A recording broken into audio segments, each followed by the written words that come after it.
মায়ের সাক্ষ্যের উপর ভিত্তি করে খুনি ছেলেকে দোষী সাব্যস্ত করে সাজা প্রদান করল আদালত। উল্লেখ্য 2020 সালের বিশালগড় পৌর পরিষদের সাফাই কর্মী কৃষ্ণা দাস হত্যাকাণ্ডের মূল দুই অভিযুক্তের যাবজ্জীবন কারাদণ্ডের নির্দেশ দিল বিশালগড়স্থিত সিপাহীজলা জেলার অতিরিক্ত জেলা ও দায়রা আদালত। ঘটনার বিবরণে জানা যায়, বিশালগড় এসডিএম অফিস সংলগ্ন এলাকায় পৌর পরিষদের সাফাই কর্মী কৃষ্ণা দাস 2020 সালের 23 এপ্রিল থেকে নিখোঁজ ছিলেন।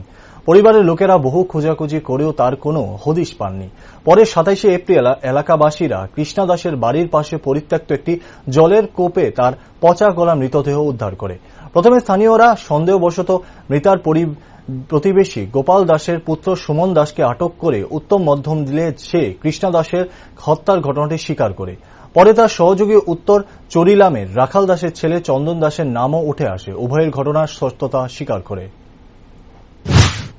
আজকে মাননীয় এডিশনাল সেশন জাজ বিশালগড় উনি একটি মামলা যার নাম্বার ST টাইপ 1 1520 উক্ত মামলায় মাননীয় আদালত চূড়ান্ত রায় প্রদান করেন।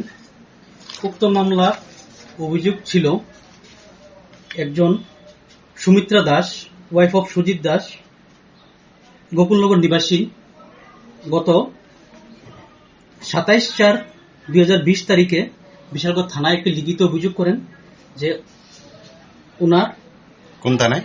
বিশালগড় থানায় একটি লিখিত অভিযোগ করেন যে উনার শাশুড়ি নিখোঁজ। পরবর্তী সময়ে উনার শাশুড়ির দেহ SDM সংলগ্ন একটি পরিত্যক্ত কুয়া থেকে রিকভারি করা হয়। উক্ত মামলায় দুজন অভিযুক্ত সুমন দাস সন অফ গোপাল দাস, বাড়ি মুরাবাড়ি, আরেকজন চন্দন দাস বা পিতার নাম রাখাল দাস, চরিলাম নিবাসী, তাদের বিরুদ্ধে তাদেরকে গ্রেপ্তার করে পুলিশ তদন্ত শুরু করে এবং উক্ত মামলা তদন্ত শেষে পুলিশ তাদের বিরুদ্ধে 376D, 302 এবং 34 IPC ধারা মোতাবেক চার্জশিট সাবমিট করে।